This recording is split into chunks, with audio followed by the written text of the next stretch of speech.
Okay, cool.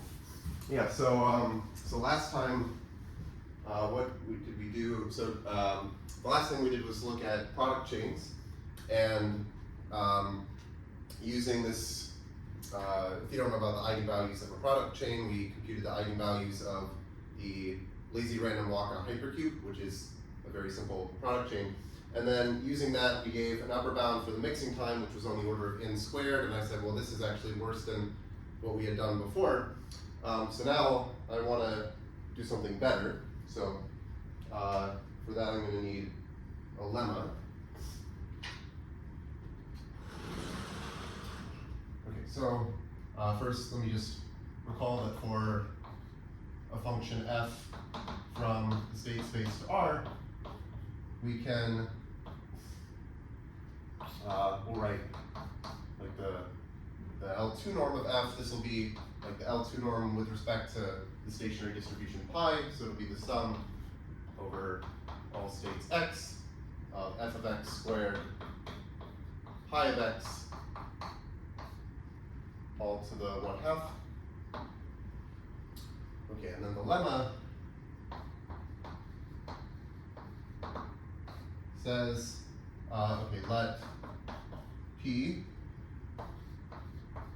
be a reversible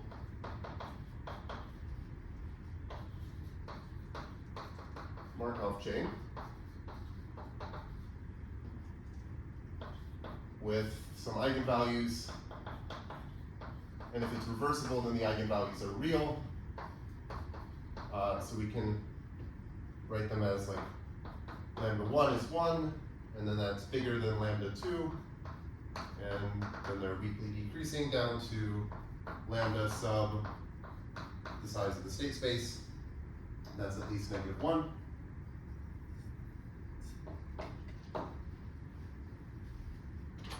And let's say we have associated eigenfunctions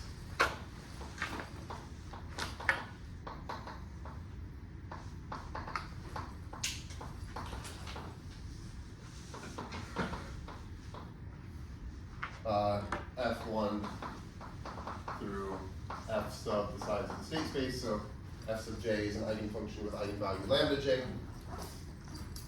And we'll assume that these are orthonormal with respect to this inner product, so which are orthonormal with respect to this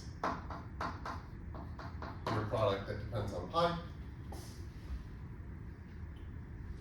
Okay, then there's this inequality, so 4 times the total variation distance between p to the t of x dot and the stationary distribution pi squared. Okay, this is going to be less than or equal to this 2 norm here of p to the t of x dot divided by pi of dot minus 1. So think of this as a function that takes in some state y, and it outputs p to the t of xy over pi of y minus 1. And so then we can take the 2 norms squared. And then this we can also write as the sum from j equals 2 to the size of x of fj of x squared lambda j to the 2t.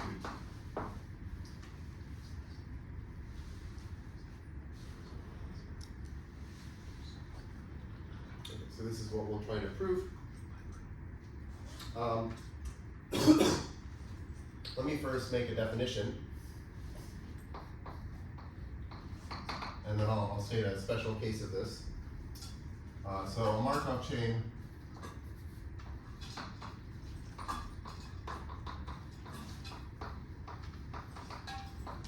is called transitive. Transitive basically means that it looks the same from every state.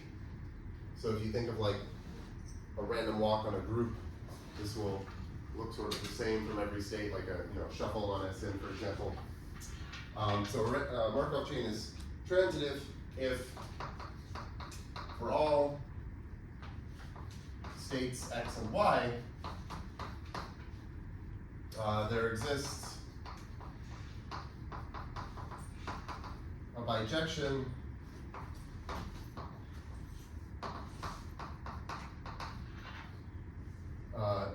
phi, which depends on x and y, so we call it phi xy, from the state space to itself, such that it sends x to y, phi of x equals y, and the probability, so if we look at the transition matrix, probability of going from some z to some w for any z and w, then we want this to be invariant under applying phi. So this should be the same as p of phi of z, phi of w, and this should be true for all z and w in the state space. Okay, so phi is basically saying that you can translate from x to y without really changing the structure of the Markov chain, which is saying that the Markov chain kind of looks the same from x as it does from y, and this should be true for all x and y. Okay, and then I'll say, okay, in the preceding lemma, so in this lemma here,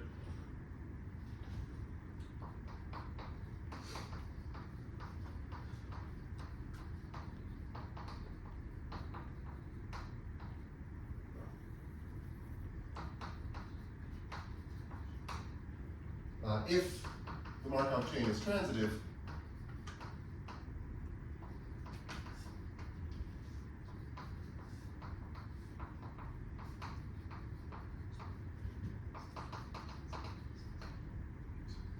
then we can write this last part here, this sum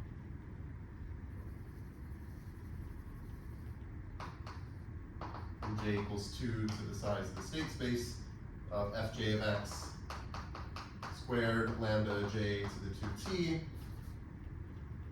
We could just write as the sum from j equals 2 to the size of x of lambda j to the 2t, which is simpler.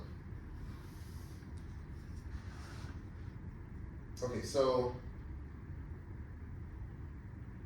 maybe I don't want to prove this.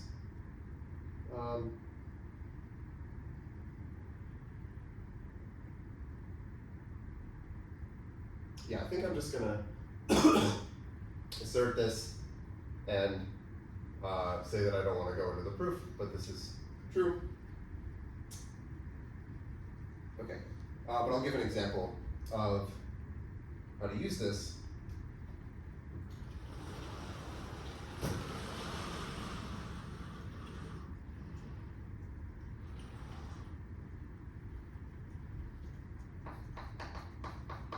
Okay, so if we look at the lazy random walk on the hypercube,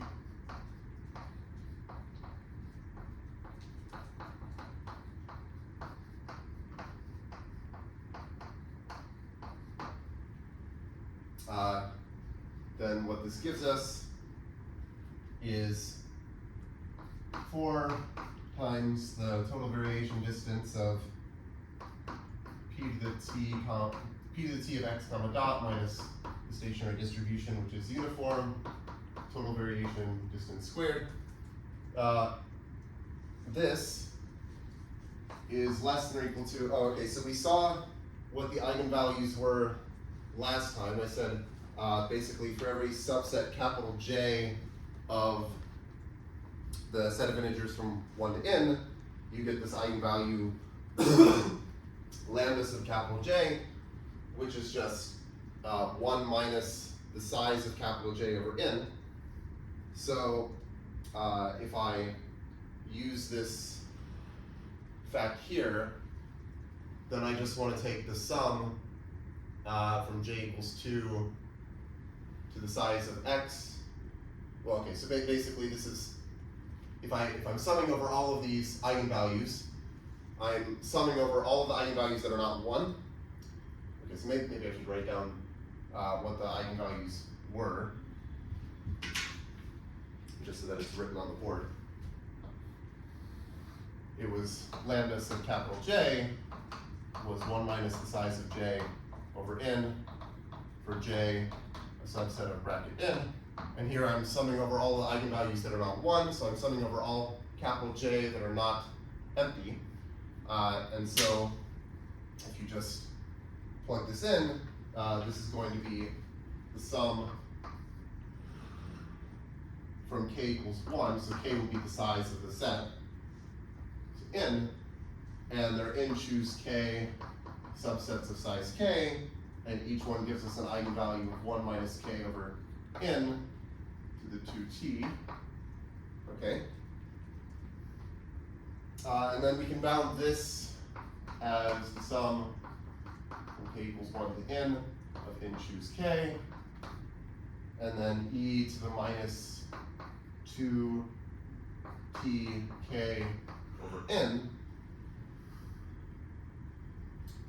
Okay, so this is an inequality, and then this we can use the binomial theorem and write that as 1 plus e to the minus 2t over n to the n minus 1.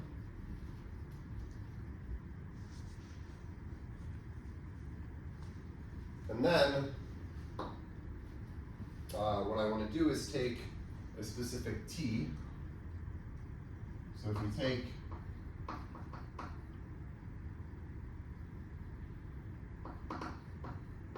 t to be 1/2 n log n plus cn, so c will be some, say, positive real number, and we take t to be this, then what we get when we plug that in, we get that 4, and then this total variation distance squared is less than or equal to 1 plus, okay, if you plug in t being this, what it ends up simplifying to being is 1 over n e to the minus 2c, so that ends up being this, and then that's still to the power of n, and then minus 1.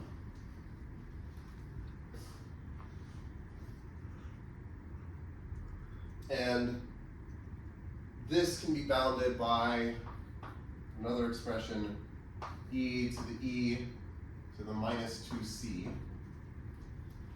Yeah, okay, so that, yeah, that's it, but minus 1. Yeah, we need a minus 1. And then the point is that as c goes to infinity, so if you increase c, then this exponent here is going to minus infinity, so the e to the minus 2c is going to 0, so e to the power of that is going to 1, and then if you subtract 1, that's going to 0. So this goes to 0 as c goes to infinity. Okay, so what this is telling us is that this d of t that we have should be approximately 0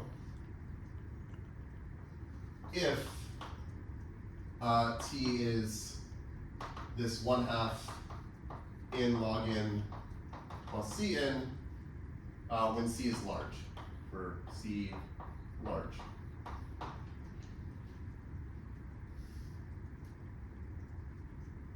Okay, but at some point in the past, let me move over here. At some point we gave a lower bound for d of t for the lazy random walk on the hypercube that looked similar.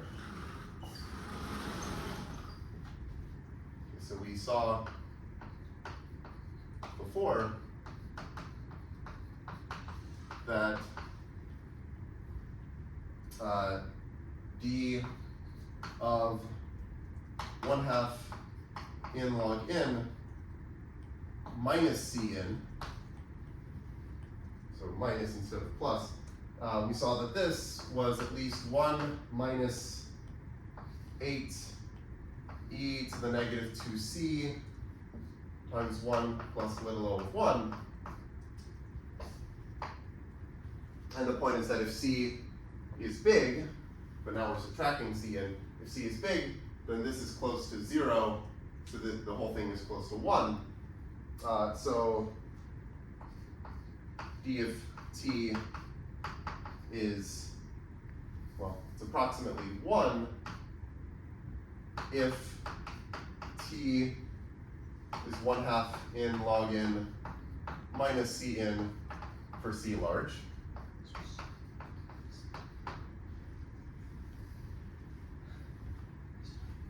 But, okay, the point here is that actually the size of this window between 1/2 in log n minus Cn and 1/2 in log n plus Cn is not very big compared to like the n log n term, right? So like the size of the window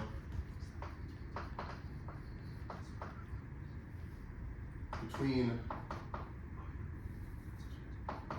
1/2 in log n minus Cn and 1/2 in log n plus Cn, well, it's small compared to like where this window actually is, like the center of this window, which is the 1/2 in log n.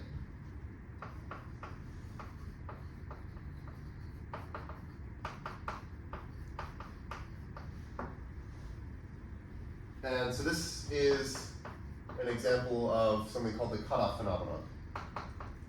An example.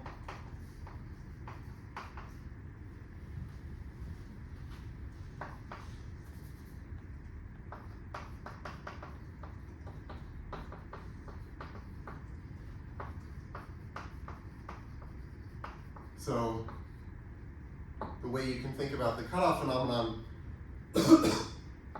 is it's like you're running your Markov chain and you're looking at this d of t, and it's basically like 1, maybe I'll draw a graph. So it's sort of like, okay, here's time, t, and here's like d of t, and you're running your Markov chain for a while, and it's up around 1, and then sort of all of a sudden it kind of drops down to basically 0, like almost 0. And the size of the window where this occurs is small relative to like the whole picture. Right, so this is like a cutoff, like there's some specific sort of threshold value, which here would be like 1/2 in log n, where it goes from being like not very mixed to being very mixed, sort of very quickly. Yeah. Sorry, going back to this, the top equality on the bottom board about if it's transitive, then this is true. Why is this true? Yeah. Okay. Maybe I can say something about that. Let me see.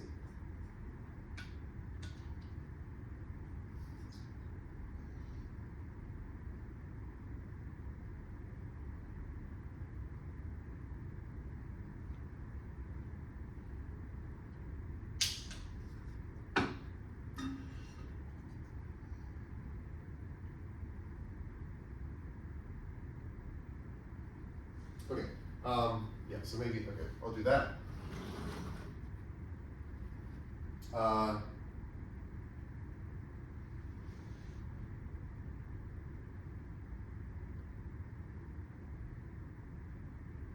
So if we believe this, yeah, okay, so if we believe this, I guess the point is that this doesn't actually depend on x. So this also shouldn't depend on x. So we should be able to average,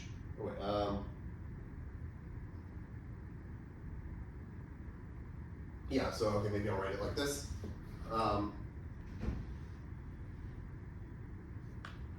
Yeah, so for any, okay, maybe I'll do this. Okay, so for any x naught in the state space, if we look at this p to the t of x naught dot over pi of dot minus 1 2 norm squared, this should be equal to this sum from j equals 2 to the size of x of f of x squared lambda j to the 2t. This is true for any x naught in x, but then we can average this over x. So average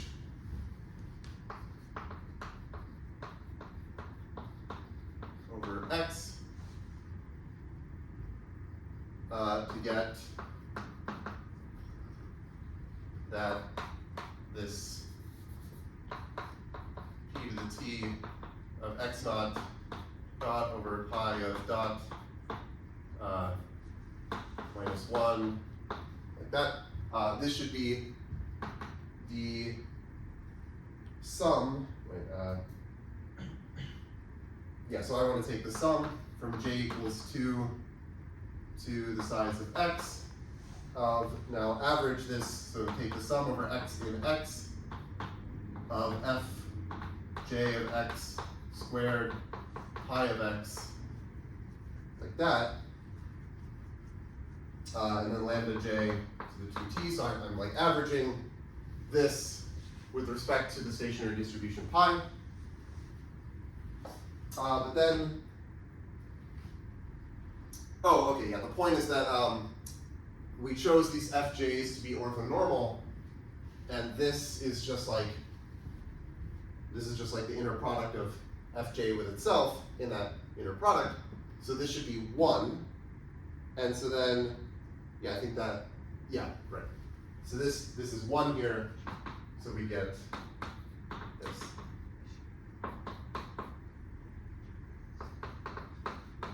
Is that good? And you're saying this should not depend on x0 because pi is uniform and it's transitive. Wait, does transitive imply that pi is uniform? I think yes. Yeah.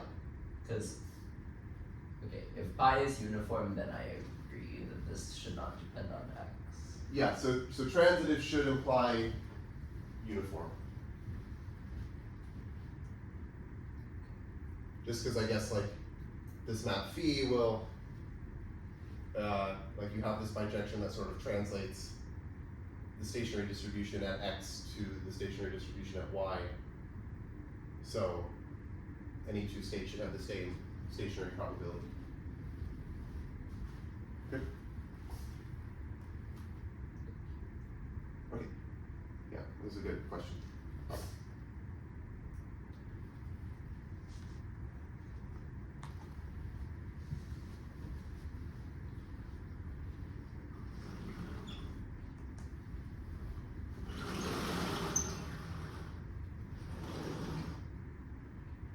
Okay,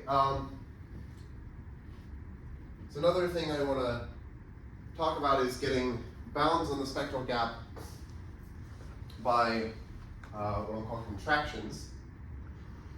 So bounds on spectral gap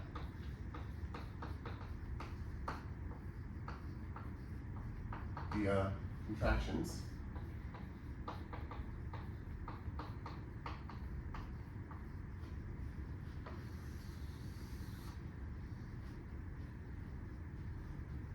Okay, so here we're going to assume that our state space has some metric on it. So it's a metric space. And then essentially what we want is for the Markov chain to kind of make things closer together on average. And that'll be like what I mean by contraction here. So, okay, let me make that formal. Okay, so let X be a metric space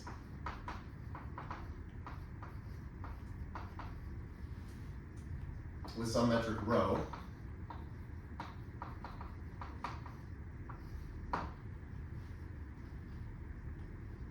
Then we can also define the Lipschitz constant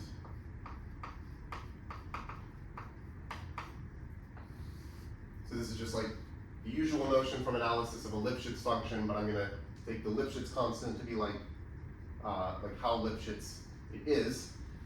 So the Lipschitz constant of a function f from x to r is, I'll denote it by lip of f, and this is the max over all states x and y distinct, so x not equal to y, of the absolute value of f of x minus f of y divided by the distance between x and y in this metric.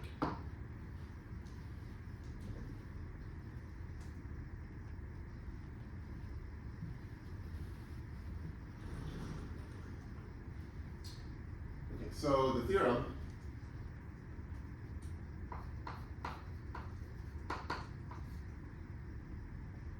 suppose there exists some constant theta between 0 and 1 such that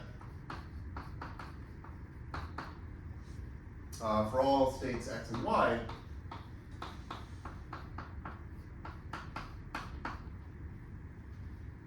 there is some coupling. There exists a coupling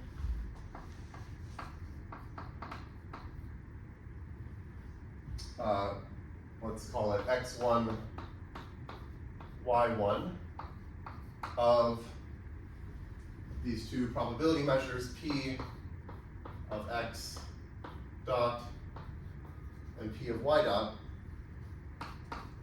Okay, so remember what this means. It means we have this pair of random variables where the marginals are these probability measures.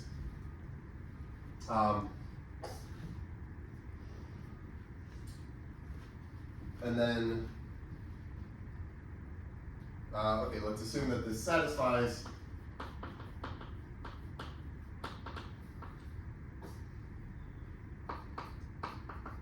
the expected value. Okay, so yeah, the expected value of rho of x1, y1. And okay, I guess what I mean here is assuming we're going to start at the states x and y, then we look at these random variables like after one step of, yeah, so, yeah.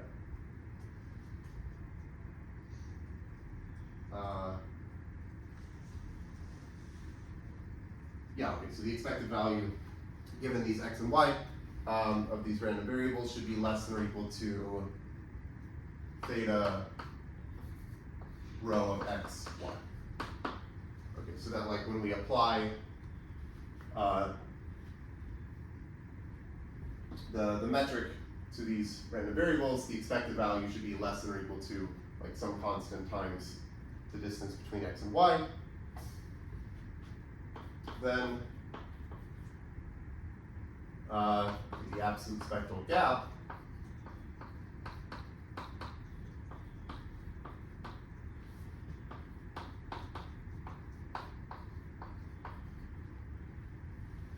satisfies gamma star is at least 1 minus this theta.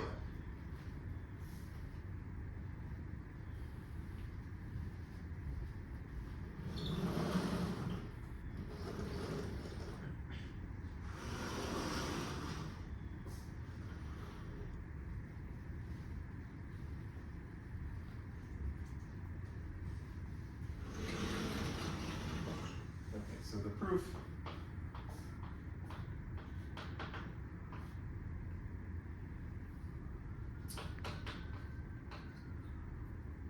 so for any function f from x to r, we have that the absolute value of p f of x minus p f of y. Okay, well this is the absolute value of the expected value, so this e sub xy of f of x1 minus f of y1. Right, so this is because when you apply p, you're just basically averaging over like the possible next steps. So you're taking this expected value. So this is the same thing. Okay, but then I can say this is the absolute value of the expected value, which is less than or equal to the expected value of the absolute value.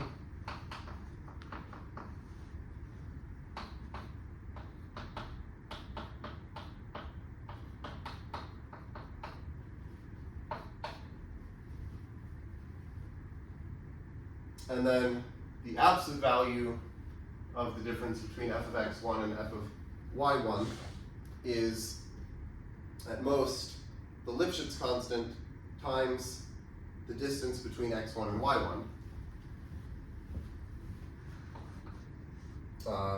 So the Lipschitz constant of f times the expected value of rho of x1, y1.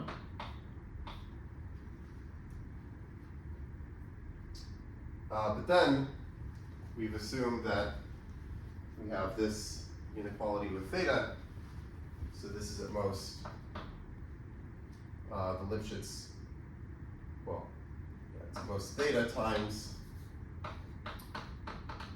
lip of f, and then the expected value of, or well, okay, not the expected value, just the distance between x and y.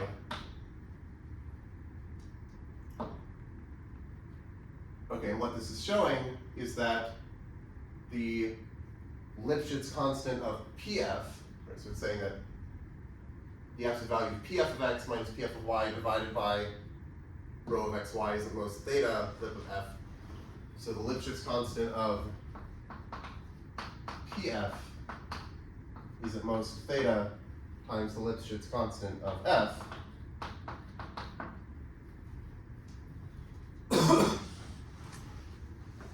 Okay, and so now, okay, we want to use this to understand the spectral gap. So let's let lambda be some eigenvalue that's not 1.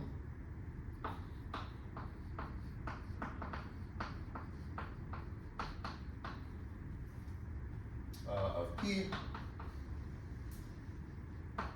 and let phi be an eigenfunction with this eigenvalue.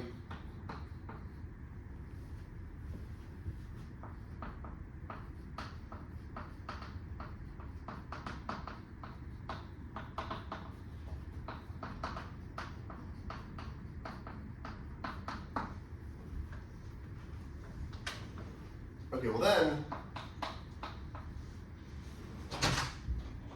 we can say the absolute value of lambda times lip of phi is, okay, well this is actually just the same as lip of lambda phi, just because like the Lipschitz constant is defined with this absolute value, so if you had a lambda in here, it would just factor out with the absolute value. And this, okay, phi is an eigenfunction with eigenvalue lambda, so lambda phi is the same as p phi.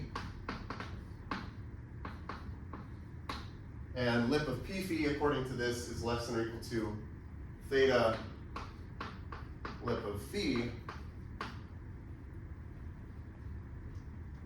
So, okay, well then we can cancel lip of phi on each side and say that the absolute value of lambda is less than or equal to theta.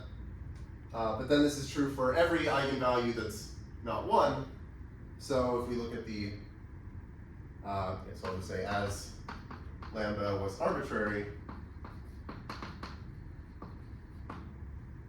this shows that the absolute spectral gap is at least 1 minus theta.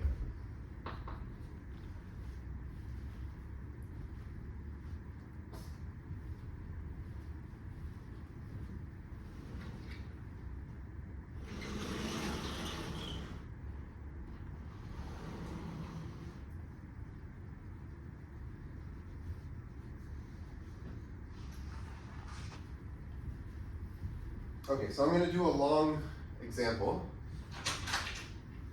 Let's see.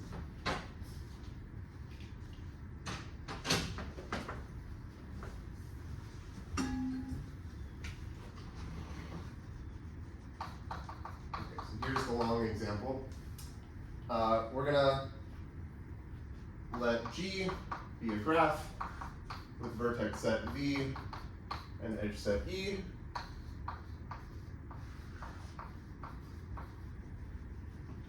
Let's say within vertices.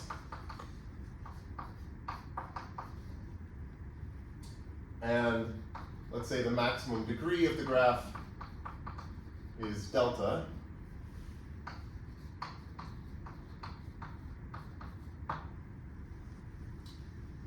And I want to let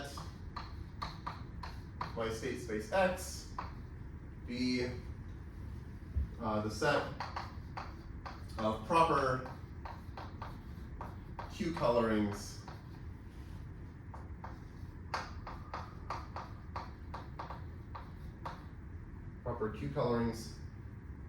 of the vertices of G, where I'm going to assume that Q is at least 3 times the maximum degree delta. Okay, so remember, so Q here is some positive integer, and it's the number of colors that we have. And so here a proper Q coloring is just some way of coloring the vertices of the graph with these Q colors so that no 2 adjacent vertices have the same color. Okay, and then I'm also going to want to let X tilde be the set of all Q colorings, not necessarily proper, the set of all Q colorings.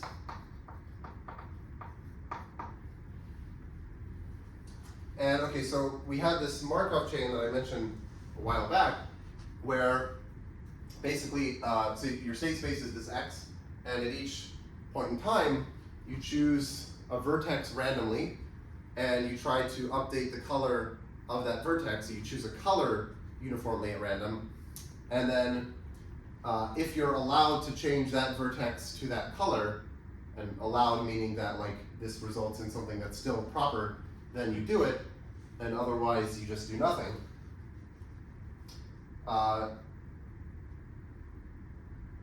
Okay, maybe I'll write that down. So recall the Markov chain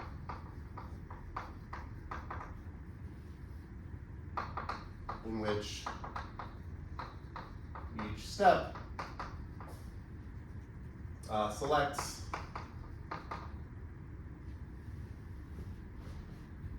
a uniformly random vertex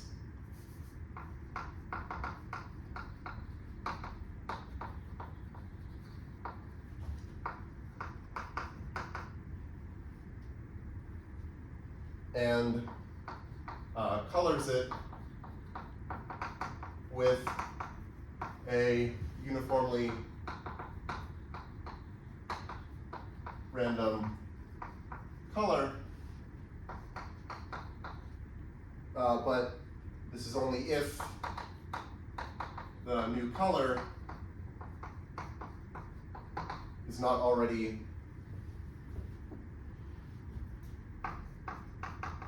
on one of the neighbors of that vertex.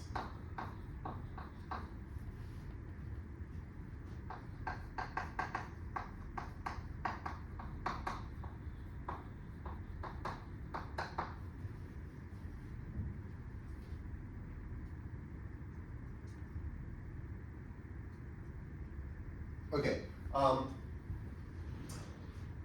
we can also do the same kind of update rule on x tilde, right? So if I just had any Q coloring, then I can still select, like even if it's not proper, I can still select a vertex and then say I'm going to recolor this vertex if that new color is not on one of the neighbors of that vertex, and otherwise I'll do nothing. Okay, so that's what I want to do on x tilde. I guess maybe I'll say we can define the same update rule on x tilde.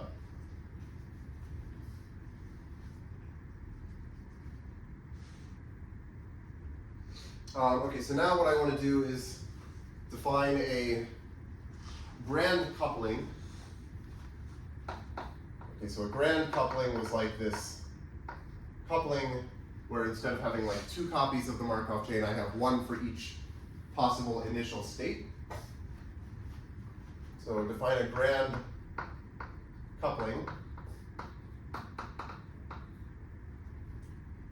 of chains, Markov chains,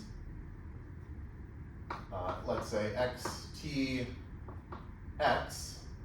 for t at least 0. So this is for each state x. So for all x in x tilde. So for any Q coloring x, I can start there, run this Markov chain according to this rule, and so now I have all these different copies of this Markov chain, and the way that I'm going to couple them is just at each step,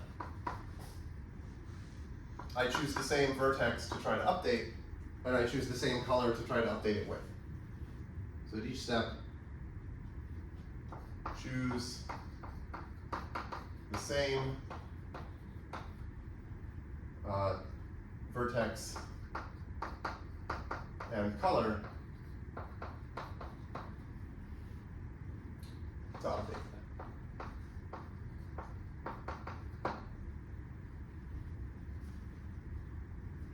Okay, now I want to make this a metric space, right? I want this row.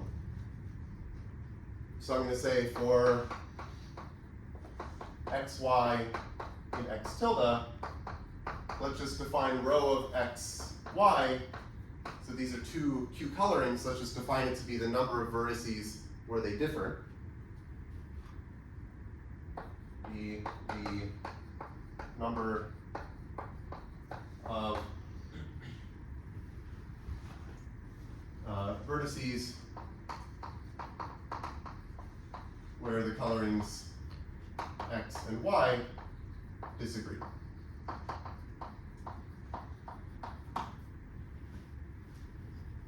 And this is a metric, so this is a metric on x tilde.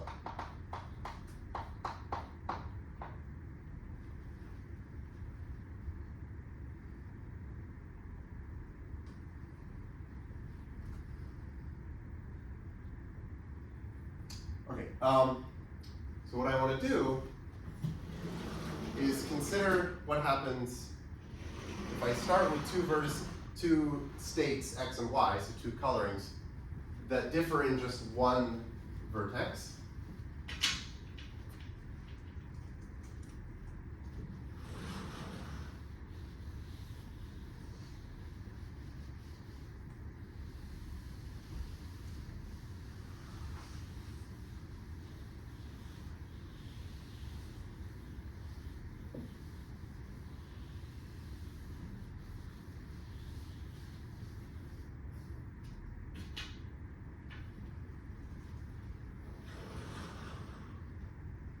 So we'll suppose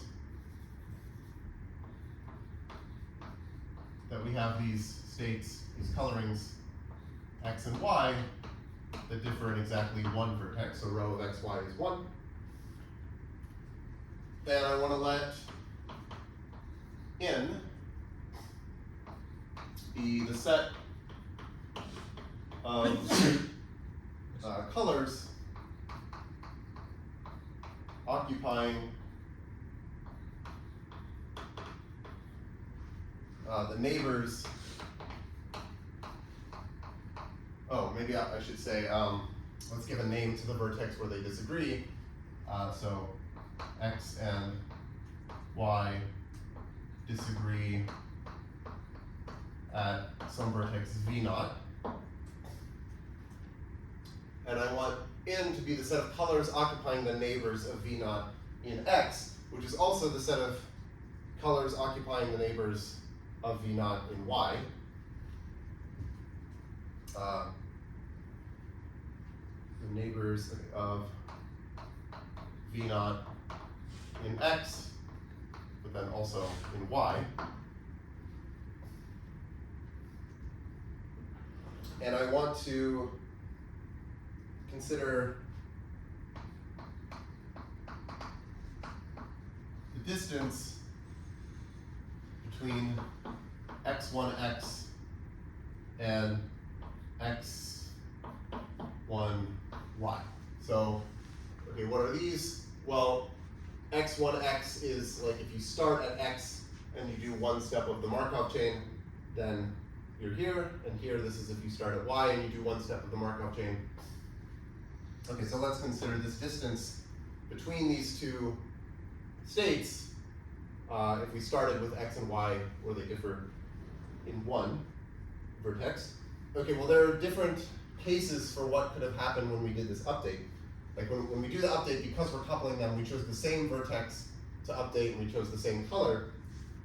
So one thing that could have happened here is if v naught was selected, so this special vertex where they disagree, so if v naught is selected for updating, and the color that we chose, the color chosen is not in n, so it's not one of these things occupying a neighbor of v naught, well then in that case we just change, in both of these copies of the Markov chain, we change the color of v naught to that new color, so we've removed the disagreement. So then in this case, row of x1x and x1y is 0. And what's the probability of this happening? So this happens with probability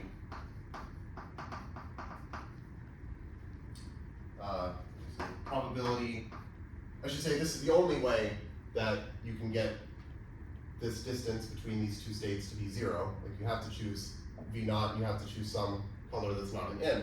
So the probability that row of x1x, x1y is 0 is, okay, well we had to choose v naught. There are n vertices. We chose one uniformly at random. So the probability of choosing v naught is 1 over n.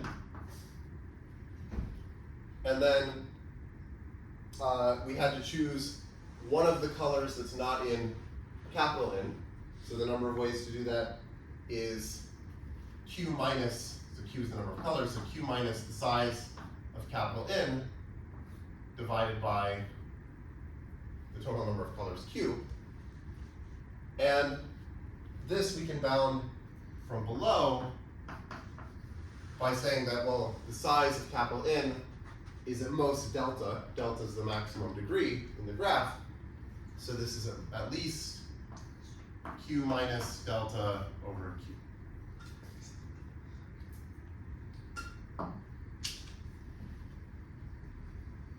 Maybe I'll just write it as, I'll put the n in here. So q minus delta over nq.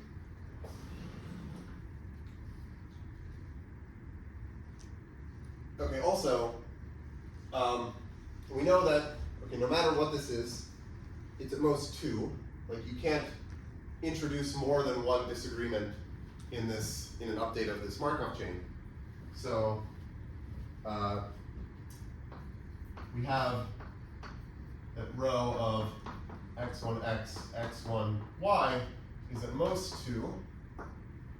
And the only way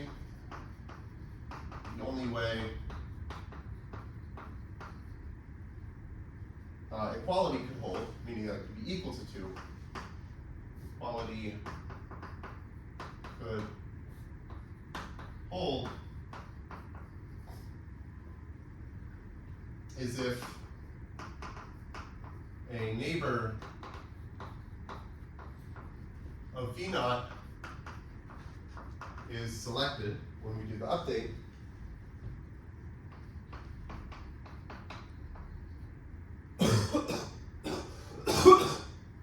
Right, so you can convince yourself that if we chose to select something that is not a neighbor of v naught, then we would not introduce a new disagreement. So we'd have to select a neighbor of v naught, and the color that we select must be, and the color selected must be either the color that x assigns to v naught, must be either x of v naught, by which I mean like this is the color of v naught in the coloring x, or y of v naught.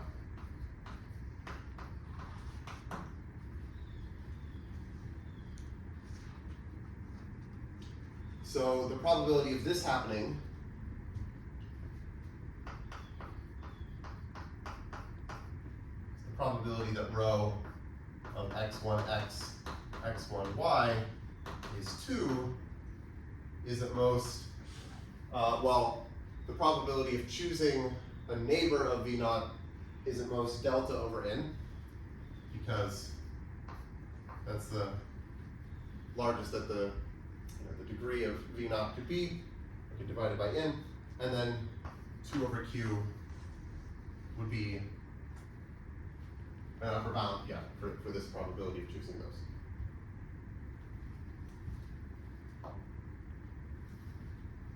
Okay, so what I want to do is use this to look at the expected value of this distance between x1x and x1y.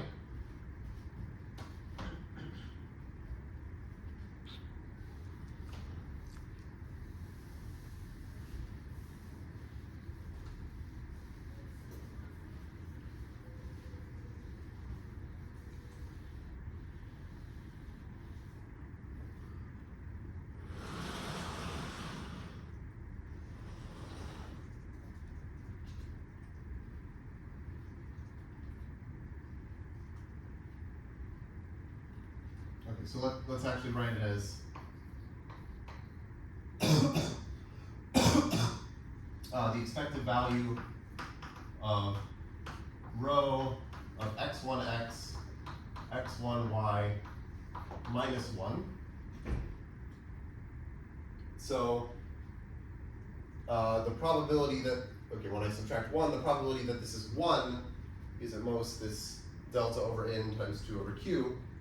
So we get at most 2 delta over nq. And then it could be minus 1, which is this, and the probability that that happens is at least this. So I get an upper bound by using that probability, since I'm going to subtract for the minus 1.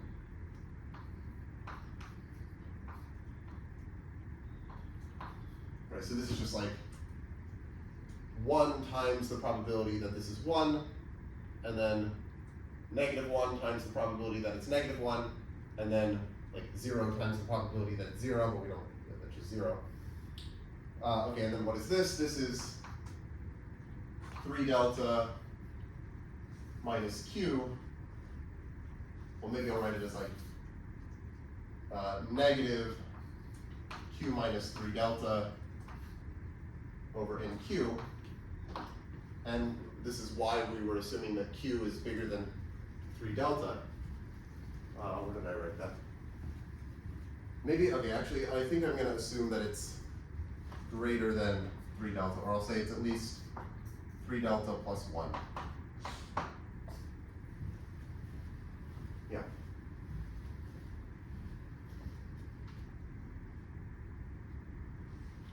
So, what does this give us? Okay, well then I can just like add the 1. So the expected value of rho of x1x, x1y is at most 1 minus q minus 3 delta over nq.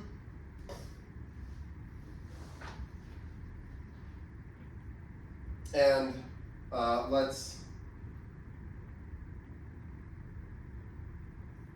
let me say this is 1 minus what I'll call c of delta q over n, which is less than 1. And here the notation is just that c of delta q is what it needs to be. So it's q minus 3 delta over q, or I could write it as this.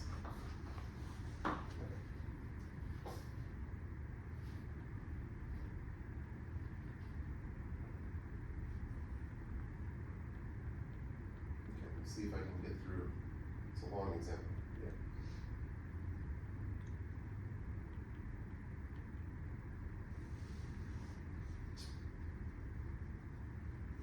Okay, so now this is what happens if we look at like one step in this Markov chain, in the coupled Markov chain.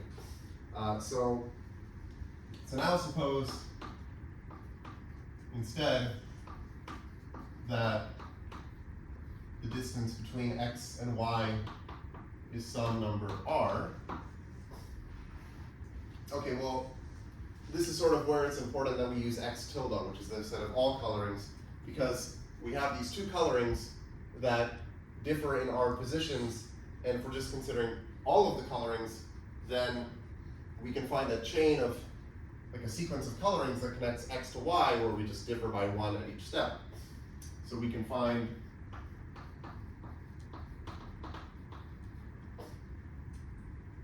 colorings, say x is z0, and then we have z1 all the way to z sub r, which is y, where the distance between zi minus 1 and zi is 1 for all I. Okay, but then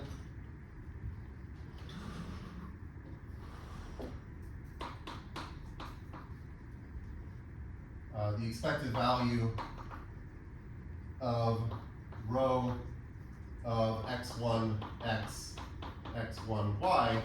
Now in this case is going to be less than or equal to the sum from k equals 1 to r of the expected value of rho of x1 zk x1 z, well maybe I'll write this as zk minus 1 and zk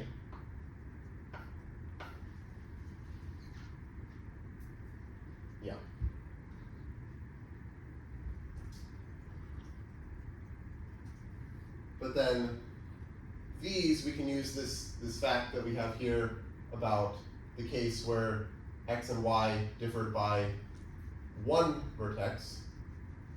In that case, we have this bound on this expected value, and so here we can get that same bound for each one of these terms. So this is just going to be less than or equal to r times this upper bound.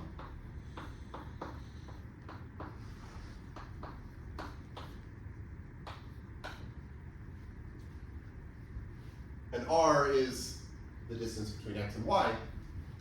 So this is rho of xy times 1 minus c of delta q over n.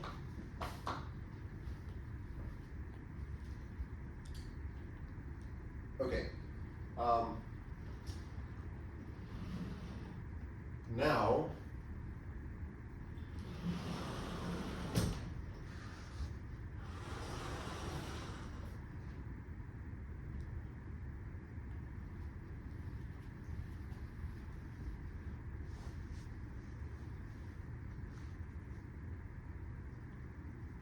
okay, let me just write this.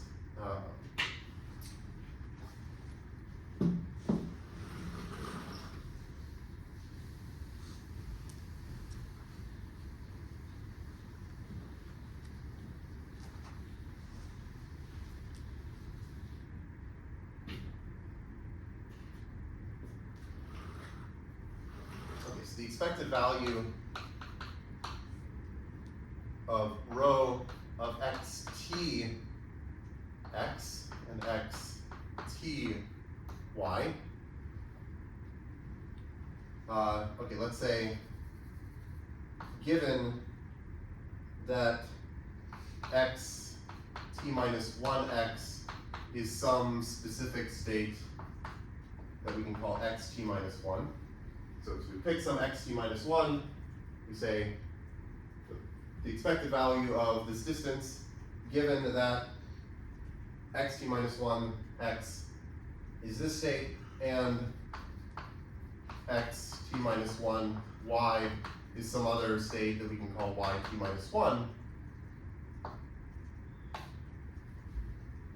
Well, this is just the same as the expected value of rho of x1 xt minus 1 x1 yt minus 1.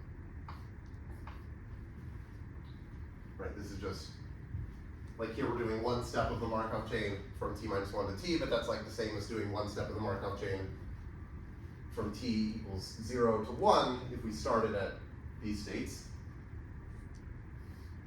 Okay, and then according to what we just did, this is less than or equal to the distance between these states xt minus 1 and yt minus 1 times this 1 minus c of delta q over n. And then if we iterate this, okay, so iterating, like you can, if you iterate this, then you get that yields that the expected value of rho of x t x and x t y is at most rho of of xy times this 1 minus c of delta q over n to the power of t, just because we get one factor of this in each iteration.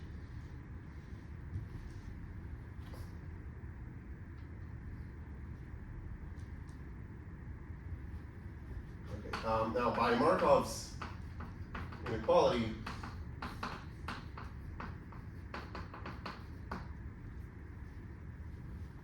okay, so since we know that rho of xy is at least 1 whenever x and y differ,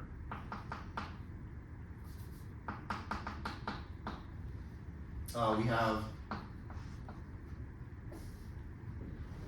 that the probability that x is not equal x t y is the same as the probability that the distance between x tx and x ty is at least 1.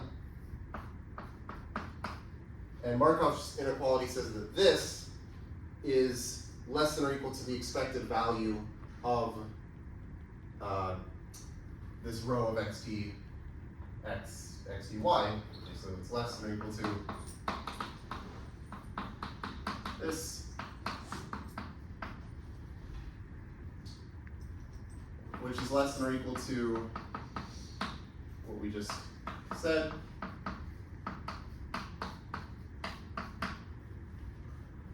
And this we can bound by n times e to the minus t times c of delta q over n.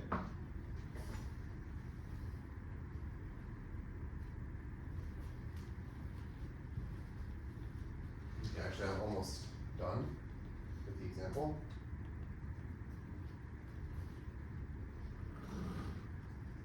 Okay, so this is true for all colorings x and y, not necessarily proper, but then that means that it's going to be true for all proper colorings as well, because we can just sort of restrict our attention to the proper colorings. So this holds for all x and y in x tilde, so it holds for all x and y in x. And now, okay, let me say something about the mixing time, and then I'll go back to what we were doing with this this thing with the theta, this theorem. Okay, so this holds. Okay, now d of t, our d of t quantity, okay, this is going to be less than or equal to, so we have this inequality saying that d of t is less than or equal to the max over x and y in x of the total variation distance between p to the t of x dot and p to the t of y dot.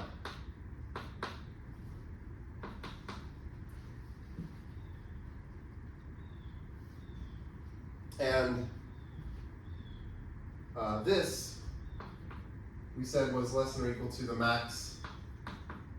So we have this coupling, and we said this is less than or equal to the max over x, y, and x of the probability that these states have not coalesced at time t, so that they're different. I think at some point I had like this tau couple notation. And this, we're now saying, is at most in e to the minus t c of delta q over n. And if you write out what this means in terms of the mixing time, well,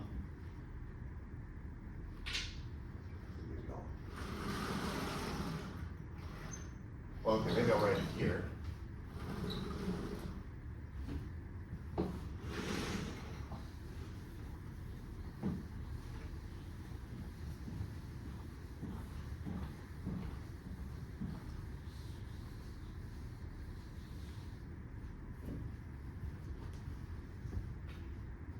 this ends up saying that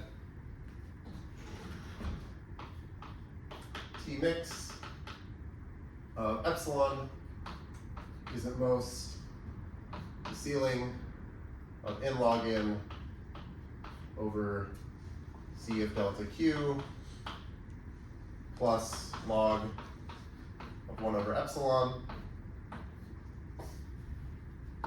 Okay, and now, because that's something about the mixing time, but now let me go back to this thing about the spectral gap, because now we have this setup, right, for, so this hypothesis of the theorem we have from, where is it? From here,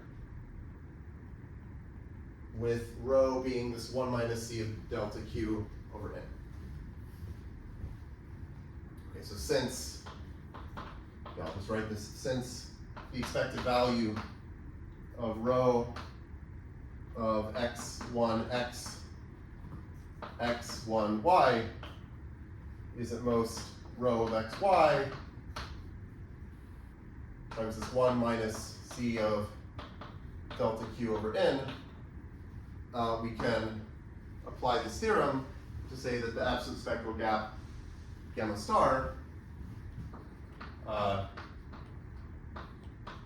is at least 1 minus this, so that's just C of delta Q over N. And okay, what was this? Specifically, this was just Q minus 3 delta over Qn. Okay, so that was a long example, but yeah, so this is one place where we can get this bound on the spectral gap, and I think that's all for